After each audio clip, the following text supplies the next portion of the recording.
예수와 이름으로 기도합니다. 아멘.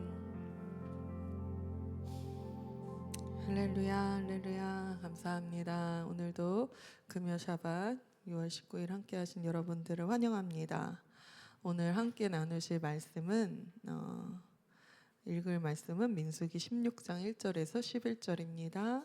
민수기 16장 1절에서 11절까지만 읽어보도록 하겠습니다. 우리 같이 스크린과 성경을 좀 보면서 같이 읽어보기 원합니다.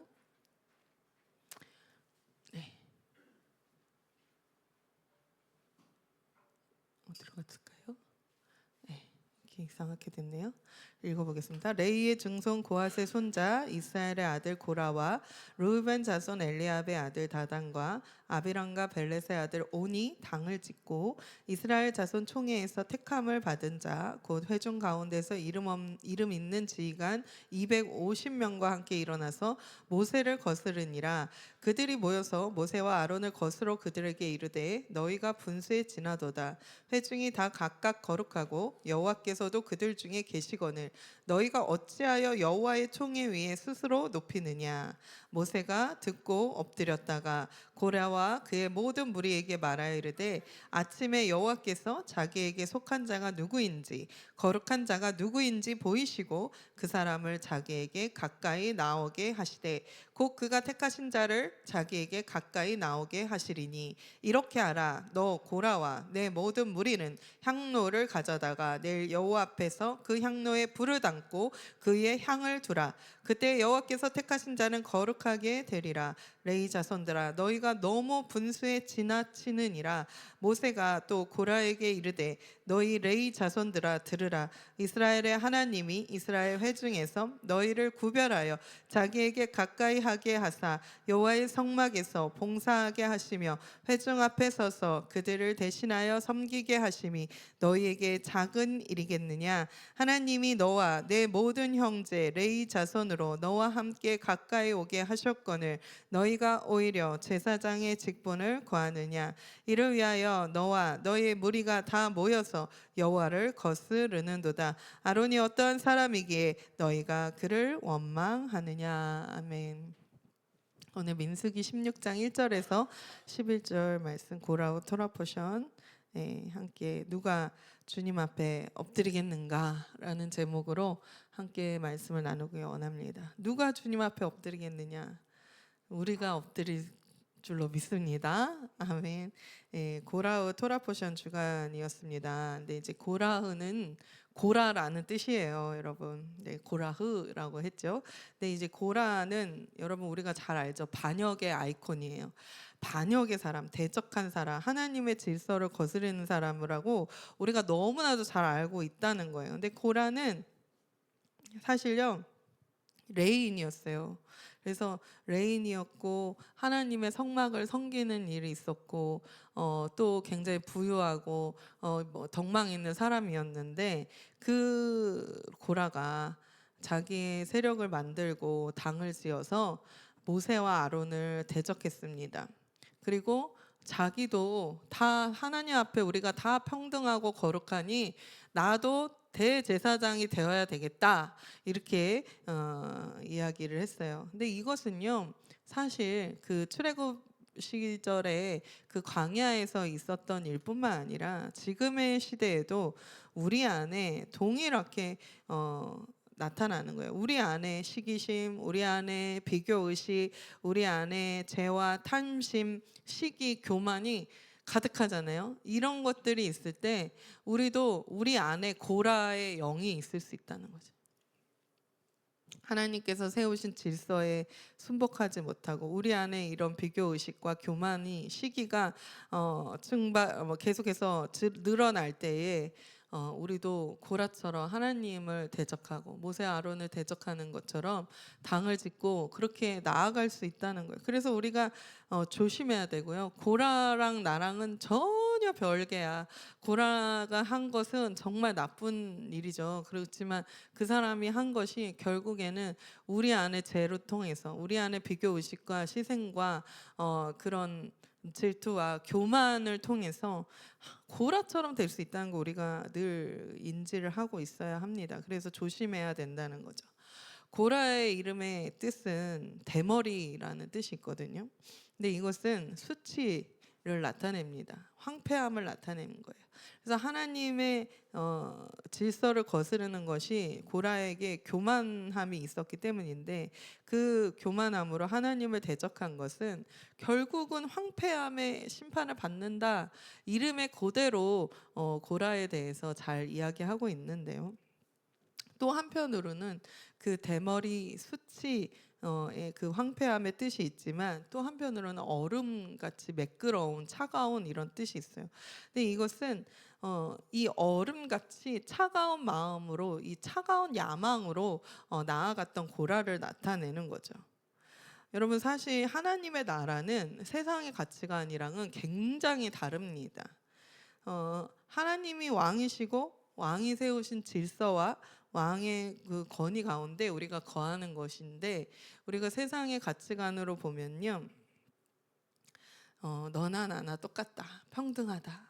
또 인본주의로 보면 사람을 높이고, 또 이런 누구든지 밟고 올라가면 시기와 질투, 또 누구든지 이기면, 누구든지 돈 많이 벌고 누구든지 권력이 있으면 밟고 올라가는 게 세상의 가치관이잖아요. 그런데 하나님 나라의 가치관과 질서는요, 하나님이 정해 주시는 거고요, 하나님이 주신 구역과 직분은 너무나도 아름다운 것이죠. 그래서 나는 집사라서 낮고 너는 권사라서 높다, 이거는 어디서 온 것입니까? 세상의 가치관과 섞여 있는 것이죠. 이것이 아니라 제사장의 직분과 하나님의 얼굴을 대면하는 것은 사실 너무 좋은 것이죠. 그리고 굉장히 고귀하고 존귀한 것입니다. 그렇지만 성전의 기물을 관리하고 성전 문지기로 있다 해서 이것이 또 낮은 것은 아니었다는 거죠. 그래서 제사장의 영광을 탐냈던 고라는 사실은 모든 것이 평등해, 너랑 나랑 똑같잖아 라고 얘기하고 있지만, 그 안에 차가운 야망을 가지고 결국은 내가 이것을 빼앗겠다, 내가 이것을 차지하겠다 라는 탐욕을 품었습니다. 그래서 결국에는 심판을 받게 되었던 거죠. 사실 고라는 모세, 아론 함께 모두 레위 지파고 고핫 자손의 자녀들이에요. 이건 뭐냐면은 이 모세와 아론과 고라가 다 사촌지간이었다라는 것이죠. 그래서 고핫의 첫째 아들 가문이 모세와 아론의 가문이었고요, 둘째 아들의 가문의 장남이 고라였다는 것이죠. 근데 이제 첫째 아들의 가문 모세와 아론이 최고 지도자와 대제사장직을 다 감당하는데 불구하고 자기는 둘째 장남인데도 왜 동등하지 않냐라는 것을 한 거예요. 나도 높은 직책을 맡아야 된다라는 것이죠.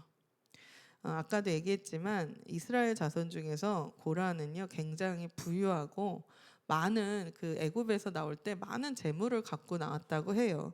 그리고 또 지혜로웠고요, 또 굉장히 찬양을 잘했다고 이야기를 하더라고요. 근데 이 모든 것이 자기에게 맡겨진 자리를 이탈하고 자기에게 맡겨진 직분을 이탈하고 더 높은 것을 취하려고 하는 것, 더 높은 영광의 자리를 탐하는 것은 마치 루시퍼와 같죠. 루시퍼는 하나님의 성가 대장이었다고 얘기하잖아요.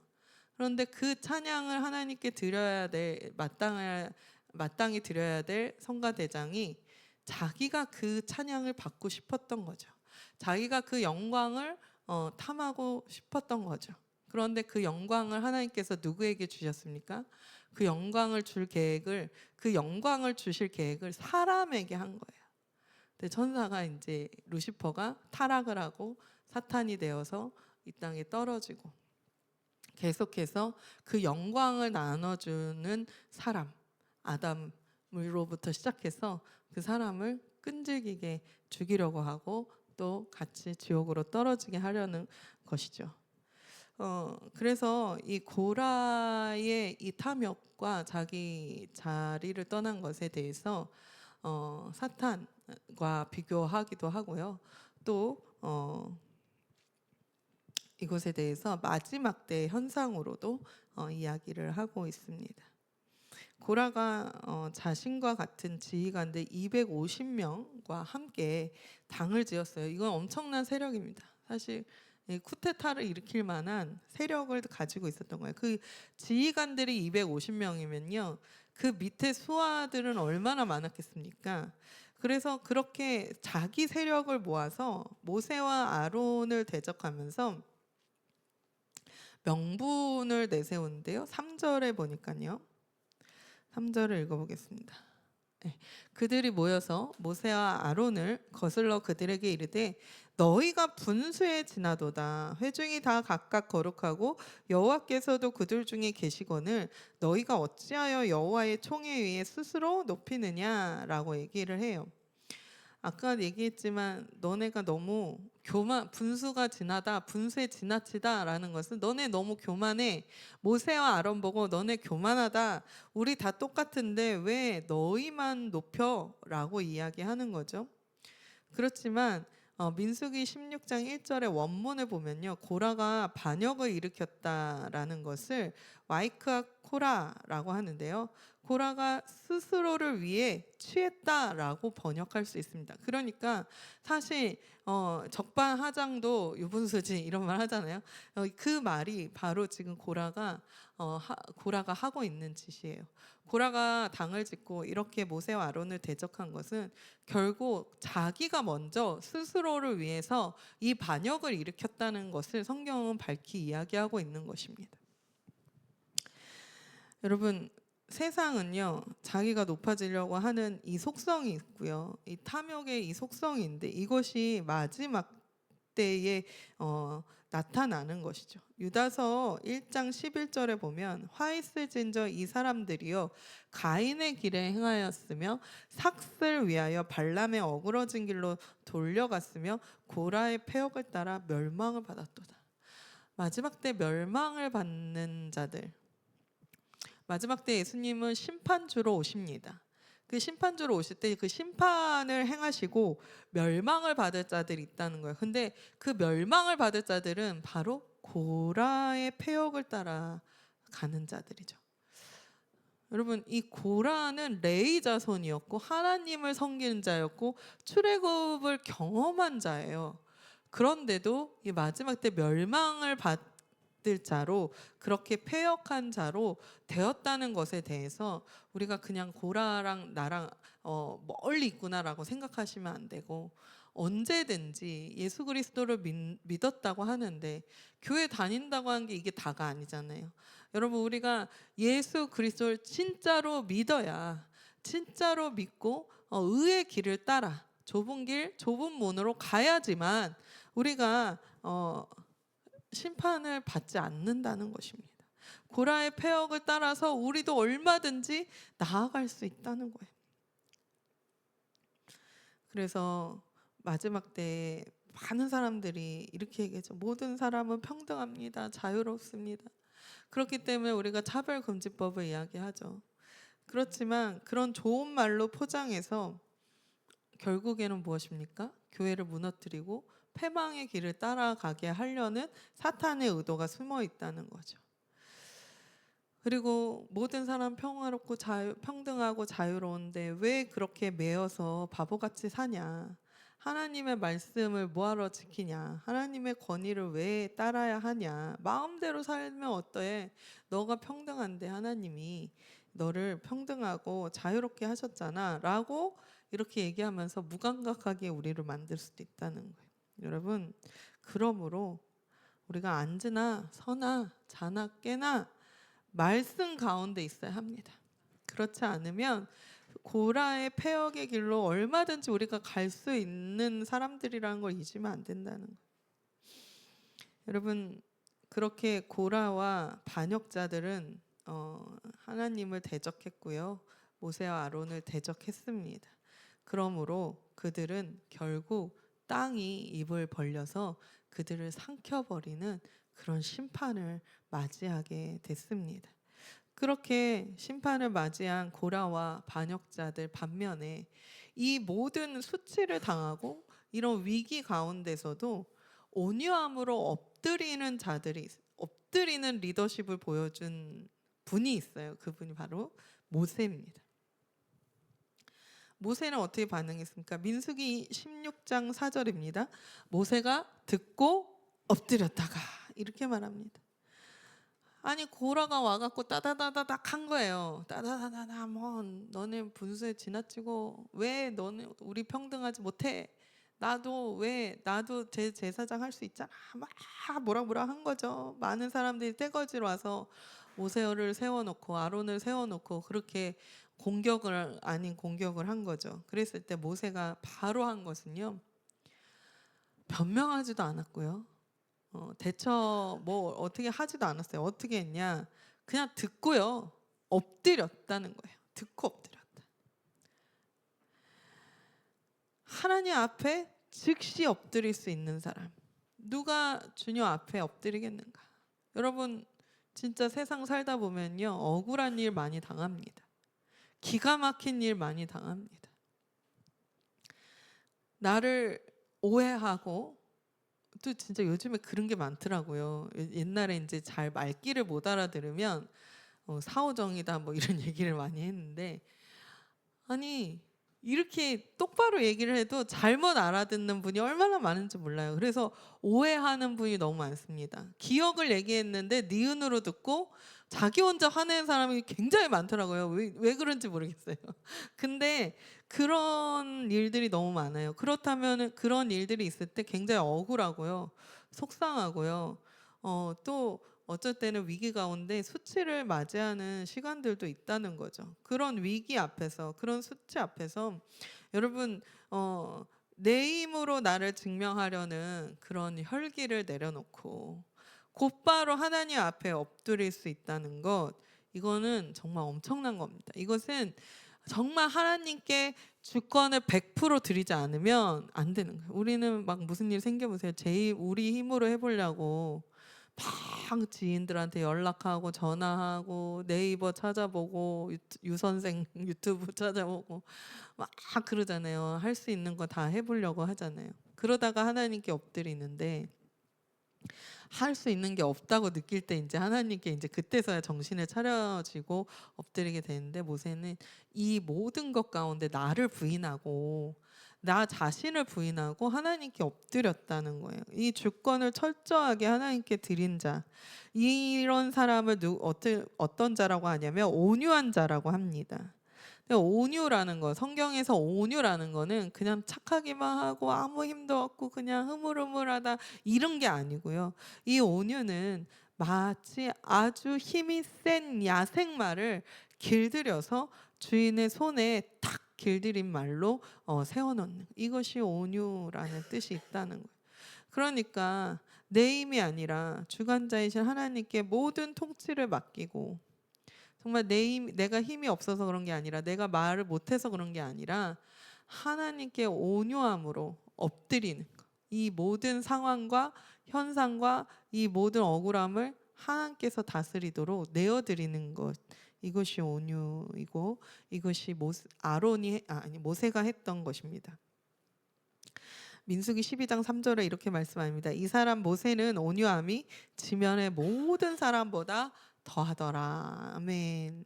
그러니까 모세는 예수님을 예표하죠. 예수님이 이 땅에서 가장 온유하신 분이고 그 예수님을 예표하는 이 모세가 온유함이 지면에서 모든 사람보다 더하다고 말씀하고 있습니다.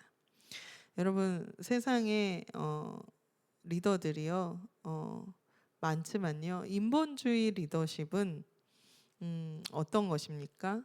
내 자리를 위해서 얼마든지 다른 사람을 밟고 올라갈 수 있습니다. 그래서 더 많이 가지고 더 높이 올라가는 것이 인본주의 리더십인데요.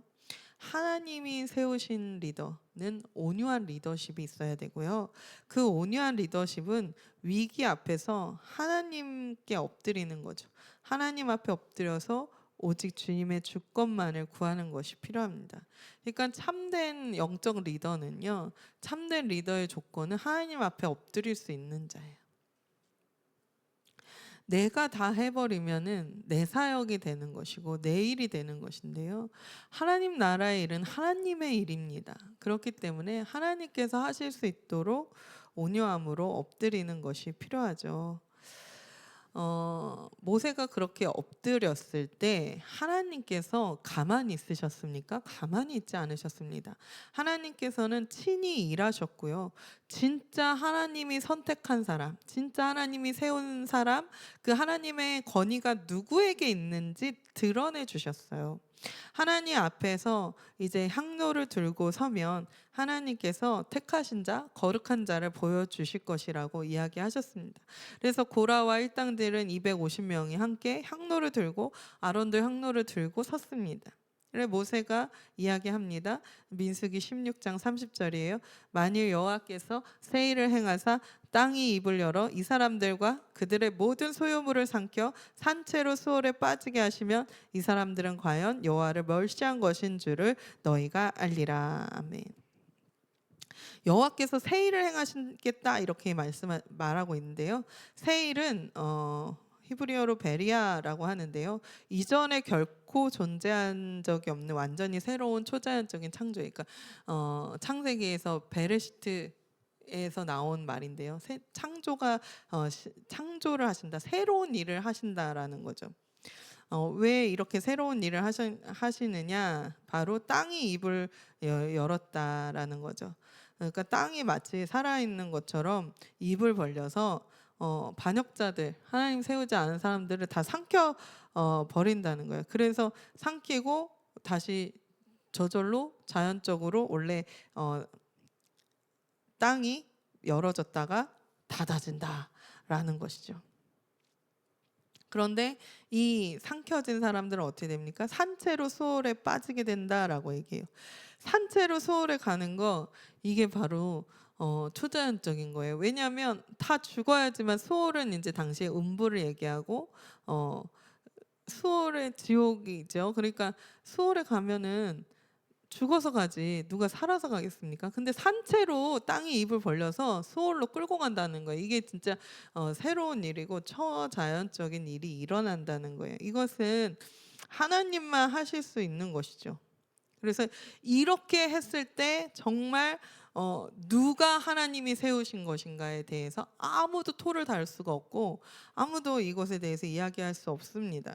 마치 그런 것처럼 정말 하나님께서 땅에 입을 벌리게 하셨고 산채로 수월로 끌고 들어갔습니다.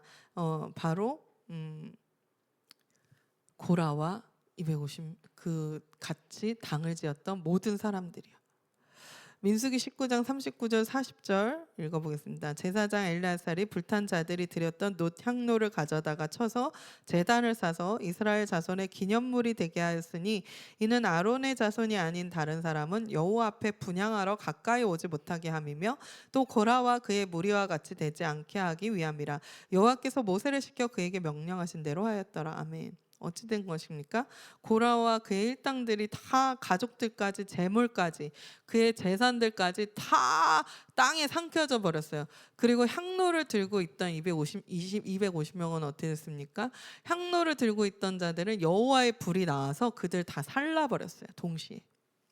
얼마나 놀라운 일일까 모르겠어요. 끔찍하죠. 사실은 이 심판이 사실 눈 뜨고 볼 수 없는 심판이고 정말 끔찍한 일이 벌어졌어요. 그래서 이스라엘 사람들은 우리도 저렇게 삼켜질까, 우리도 저렇게 불에 탈까, 무섭도다, 두렵도다 라고 이야기했습니다.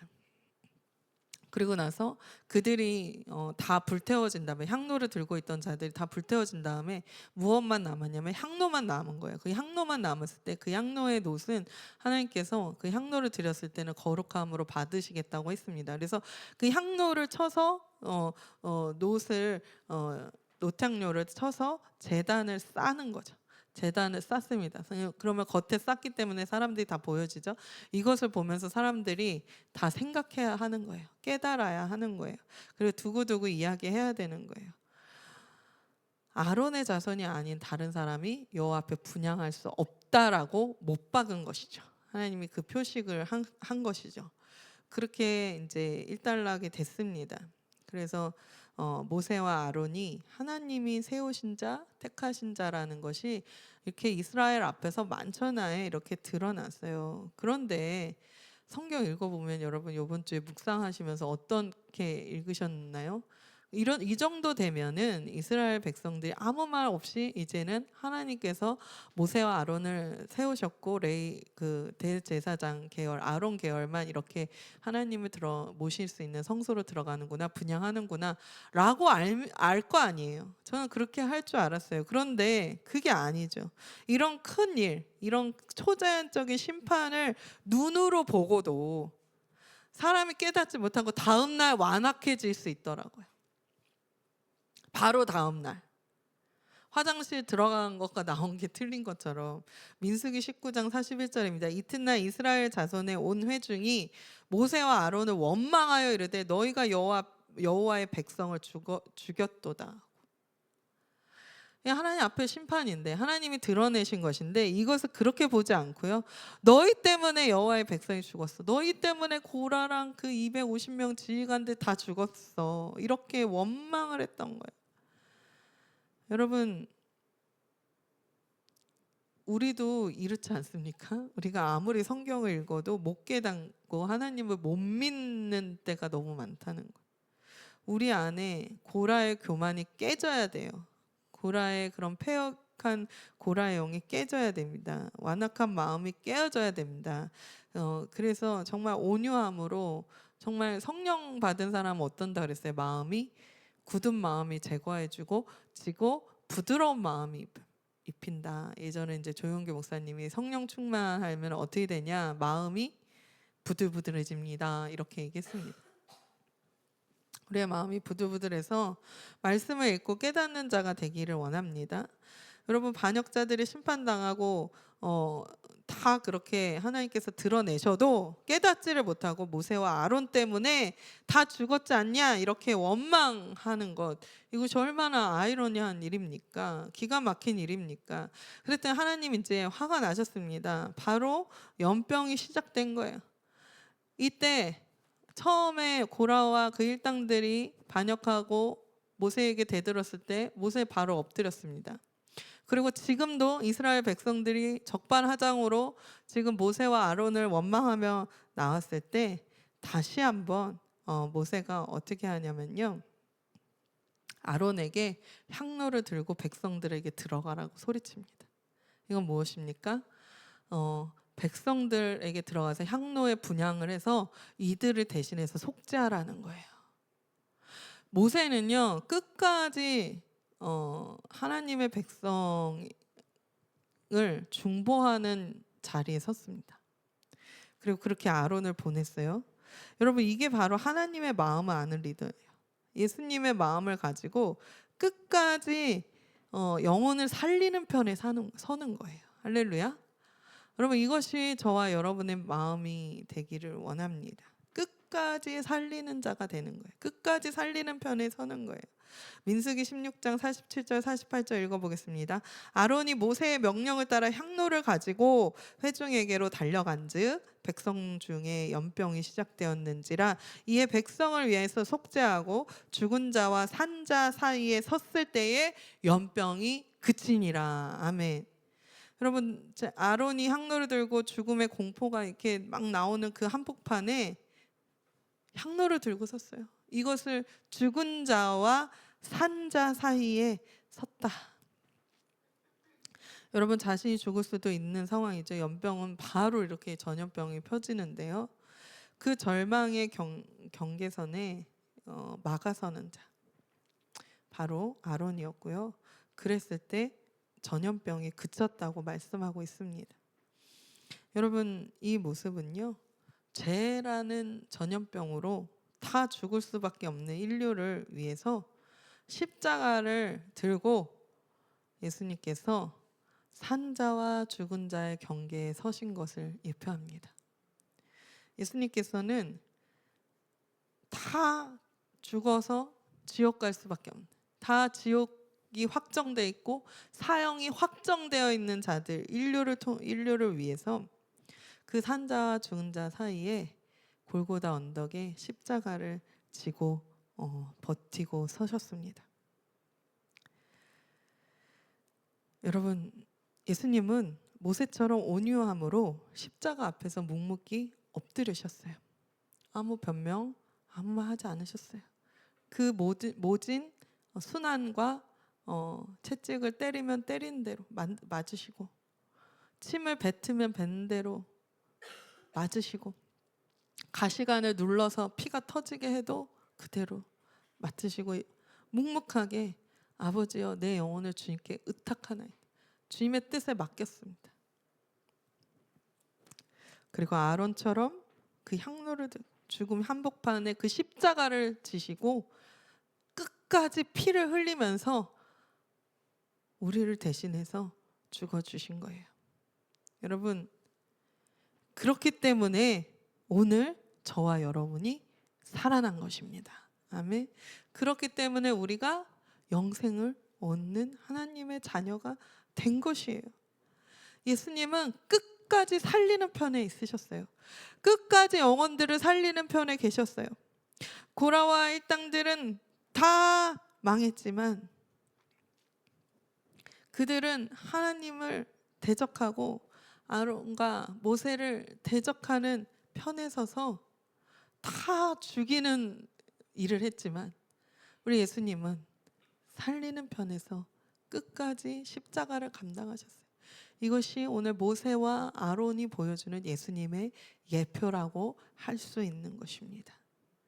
그래서 고라의 가족들과 고라와 당을 지었던 모든 사람들은 다 망했죠. 죽었습니다. 그런데 예수님은 살리시잖아요.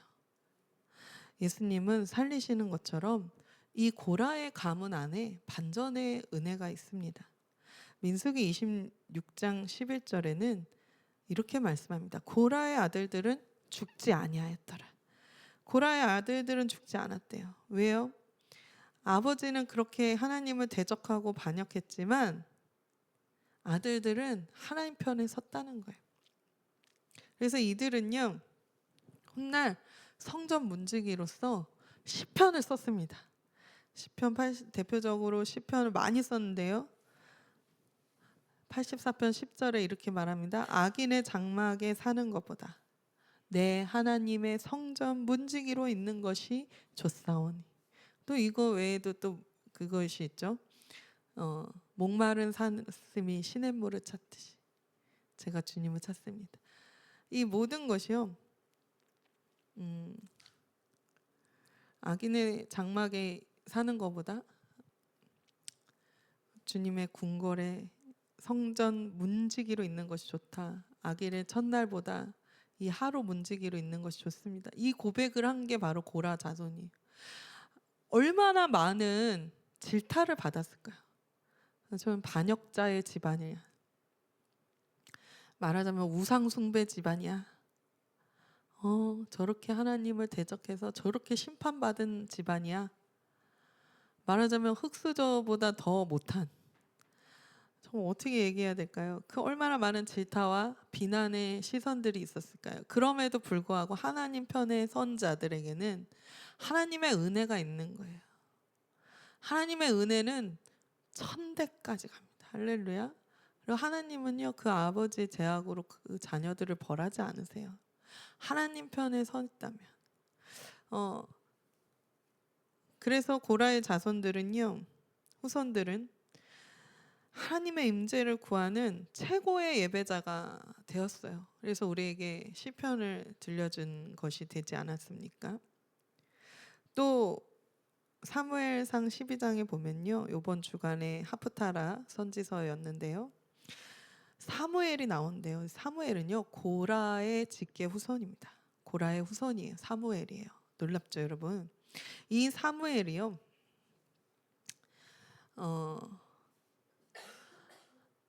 선지자로서 마지막 사사로서 사명을 감당할 때요, 이스라엘 백성들은요, 왕을 요구했어요. 하나님을 버리고 왕을 요구했어요. 하나님을 대적하고 우리에게도 사람 왕을 달라고 사무엘에게 와서, 사무엘이 선지자였고 사사로서 치리하고 있는 때에도 그렇게 와서 난리를 쳤어요.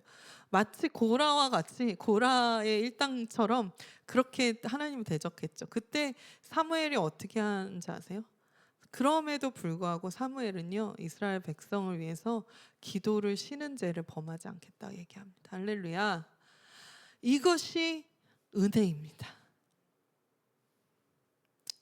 여러분, 그래서 누구든지 주 예수를 믿으면 구원을 받는 것이고요, 예수님의 그 구원을 받은 자, 그 은혜를 아는 자들은요, 정말 살리는 중보자가 될 수밖에 없다는 거예요. 살리는 중보적 예배자가 될 수밖에 없다는 거예요.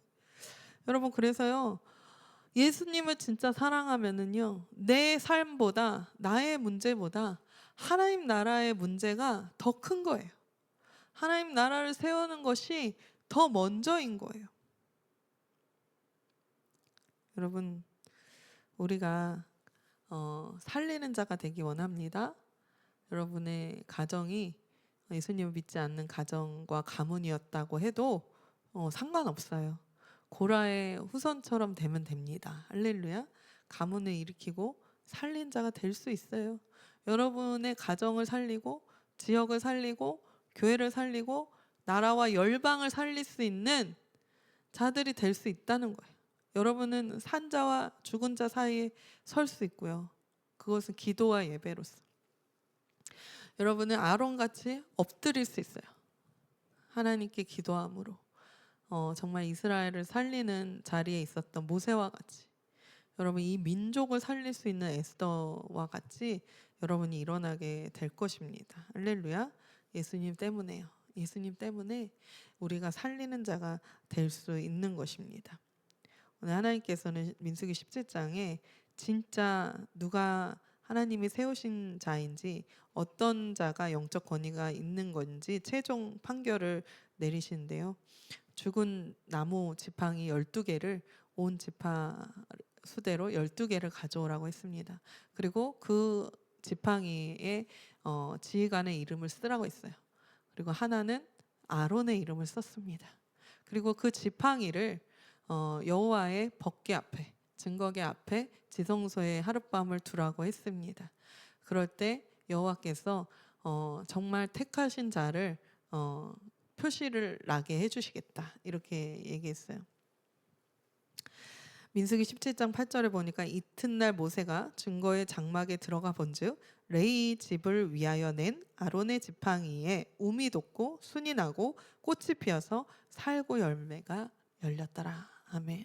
하나님께서는 아론이 하나님이 선택한 자라고 확증을 해주시면서 이 죽은 나무 지팡이, 여러분 그냥 이 나무 지팡이에 갑자기 싹이 나고 순이 돋고 꽃이 피고 열매가 맺는데, 특별히 무슨 열매가 맺었습니까? 살구 열매가 맺었는데요, 이것이 가능하겠습니까? 이것은 하나님이 초자연적인 기적을 행하신 것이죠. 이 살구 열매는 샤케드라고 얘기하는데요, 이 샤케드는요, 겨울철에 가장 먼저 잠에서 깨어나서 부활을 알리는 그런 나무가 살구나무고요. 그 살구나무 열매 샤케드는 이런 파수꾼의 나무라고 불립니다. 그리고 그 파수꾼의 나무의 열매인 거죠. 이것 또한 예수님을 예표합니다. 이것은 3일 만에 예수님을 죽은 자 가운데서 부활시킴으로, 그 죽은 나무에서, 그 십자가에서 죽으셨던 예수님이 3일 만에 부활하셔서 부활의 첫 열매가 되어 주셨습니다. 그래서 그분이 예수님이 우리의 통치자가 되시고 메시아가 되시고, 이제 부활의 첫 열매로서 우리에게 부활 생명을 주시고 다시 오실 심판주가 되시는 것이죠. 로마서 1장 4절 이렇게 말합니다. 성결의 영으로는 죽은 자들 가운데서 부활하사 능력으로 하나님의 아들로 선포되셨으니 곧 우리 주 예수 그리스도시니라. 아멘. 여러분, 스스로 높아지려고 했던 고라의 그 이름대로 차가운 야망은 결국 패망의 길이었고 패역의 길이었습니다.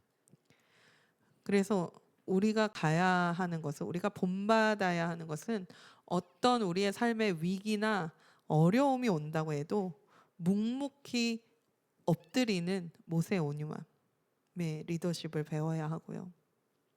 또 마른 막대기 같은 삶일지라도 예수님을 바라보면서 부활의 살구꽃과 열매를 낼 수 있는 삶으로 나아가야 하는 것입니다. 할렐루야.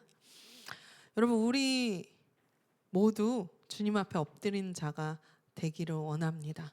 누가 주님 앞에 엎드릴 수 있겠습니까?